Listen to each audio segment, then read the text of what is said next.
Hi, this is Senator Bernie Sanders. This country and our planet face some enormous problems. And I can assure you that these problems are not going to go away. They're not going to get better if we ignore them or sweep them under the rug.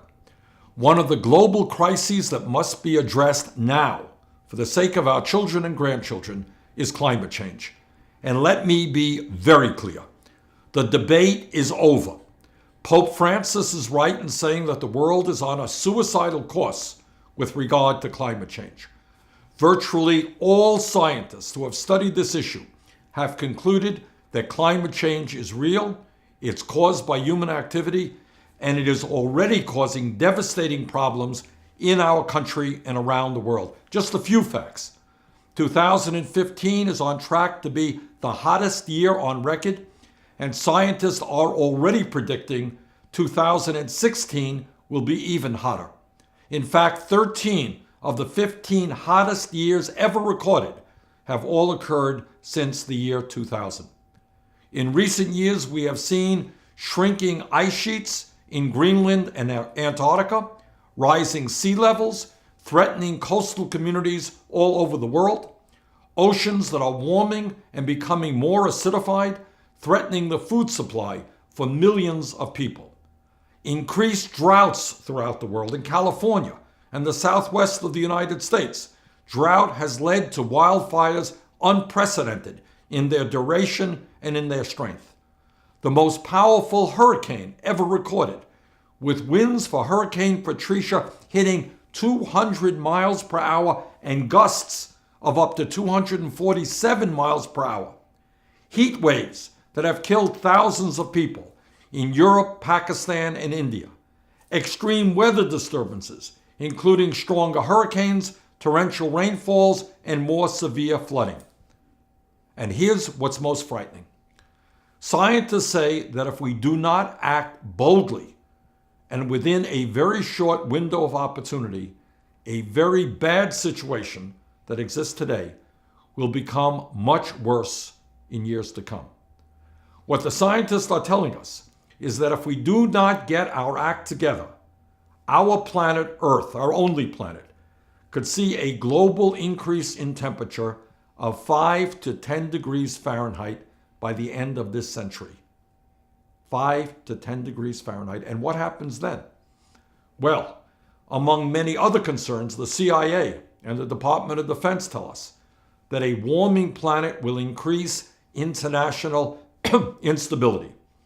Rising sea levels and the flooding of coastal communities, as well as more drought and floods, could well result in the forced migration of tens of millions of people desperately searching for economic security, for clean water, and for land to grow food. People fighting over limited natural resources means more war and means more death. A warmer planet means more disease, malaria, dengue, yellow fever, and other tropical illnesses will spread into parts of the world where they don't currently exist. Air pollution, exacerbated by increasing temperatures, will also increase, causing more disease, especially for children. A warmer planet means the expenditure of hundreds of billions of dollars to replace destroyed infrastructure, roads, bridges, and water systems that will have to be rebuilt. And while we will all suffer the impacts of climate change, the sad truth is that climate change falls especially hard upon the most vulnerable people in our country and throughout the world, people who have the fewest resources to protect themselves. And now let me say a word about politics and campaign finance and how all of that relates to the climate change crisis. Now, given the fact that virtually the entire scientific community has described the devastation that is occurring and will intensify as a result of climate change, how does it happen that we have a major political party, the Republican Party, which, with few exceptions, refuses to even recognize the reality of climate change, let alone take action to do anything about it?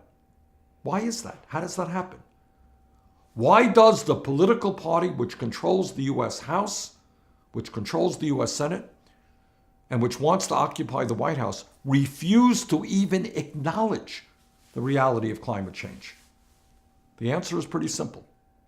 Since 2009, the oil companies, the coal companies, the electric utilities have spent a staggering $2.2 billion in federal lobbying and another $330 million in federal campaign contributions.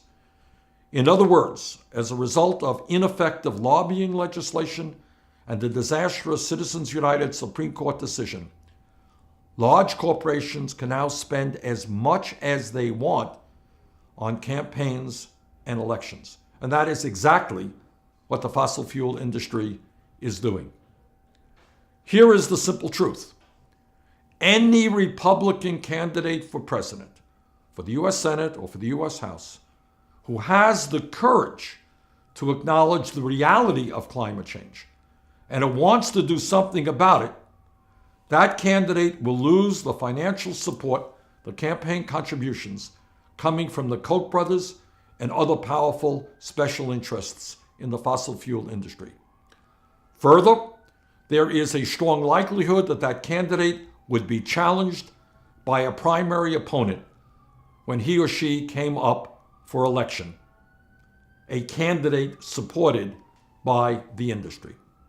In other words, when we talk about a corrupt campaign finance system, there is no clearer example of that corruption than how the Republican Party is more interested in representing the interests and profits of the fossil fuel industry than the well-being of the entire planet.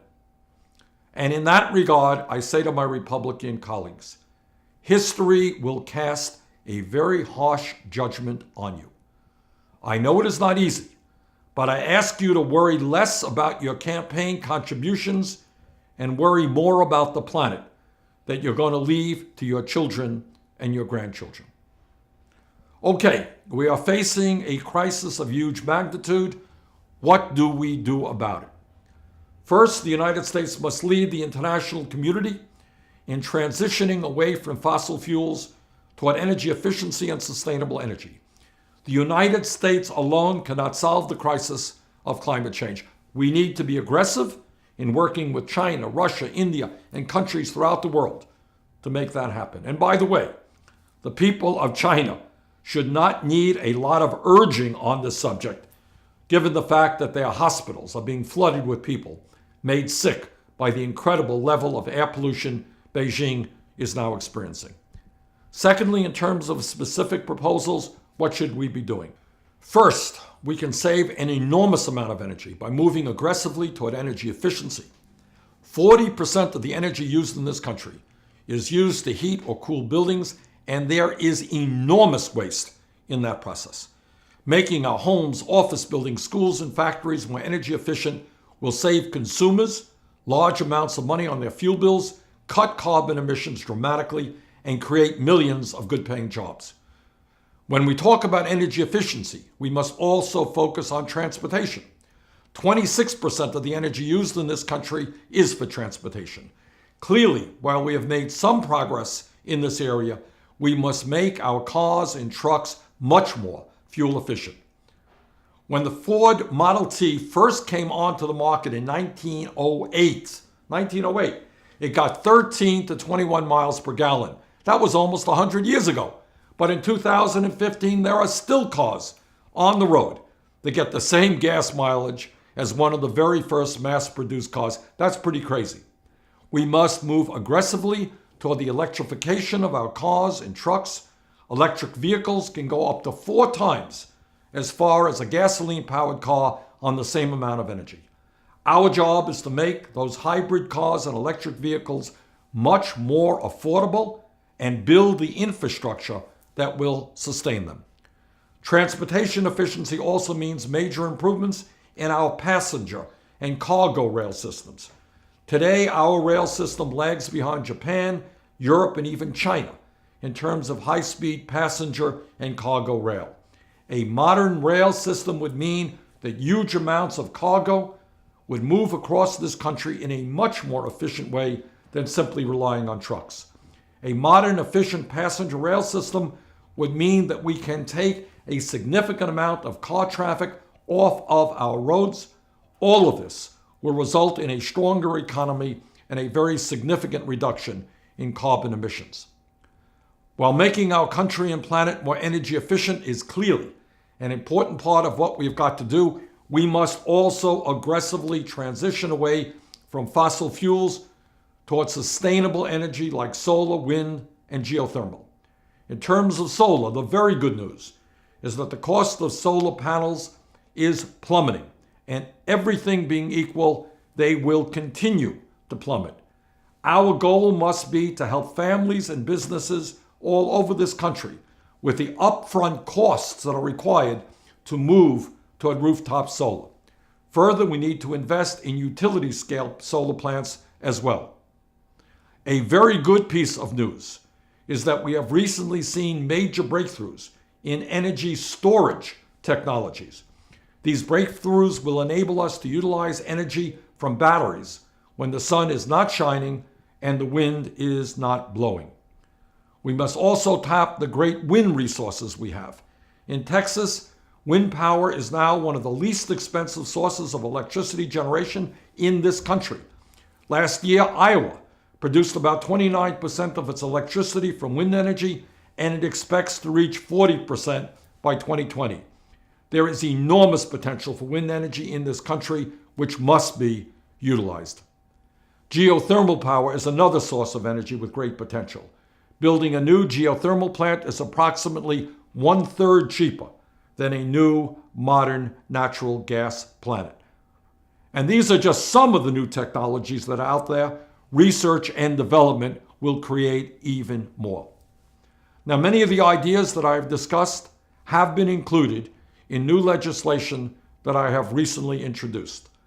Not only does this legislation pave the way for the transformation of our energy system away from fossil fuel to energy efficiency and sustainable energy, it also provides a major disincentive for the production of more fossil fuel as we impose a tax on carbon for fossil fuel producers and importers, as well as doing away with long-term subsidies that have gone to the fossil fuel industry. The bottom line is that the fossil fuel industry cannot continue to destroy our planet with impunity. Let me conclude by saying this. Climate change is one of the great challenges facing our planet. But if we are smart, if we are prepared to be politically active, if we are prepared to stand up to powerful special interests, we can prevail. And for the sake of our children and grandchildren, we must prevail. Climate change is one of the great struggles of our time. We must not lose. Thank you.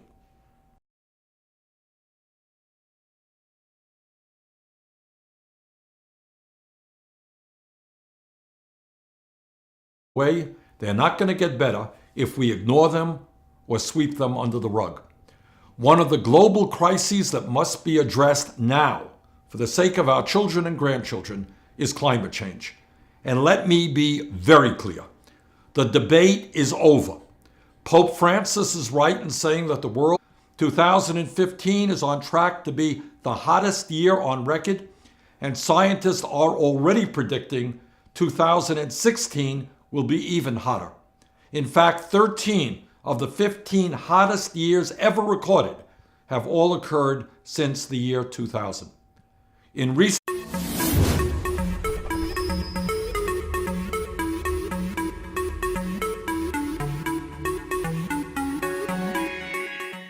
Hi, this is Senator Bernie Sanders. This country and our planet face some enormous problems, and I can assure you that these problems are not going to go. The world is on a suicidal course with regard to climate change.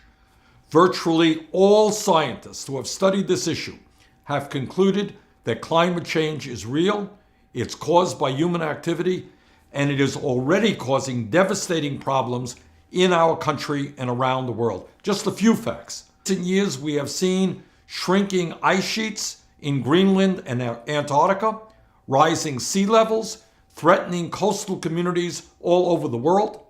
oceans that are warming and becoming more acidified, threatening the food supply for millions of people.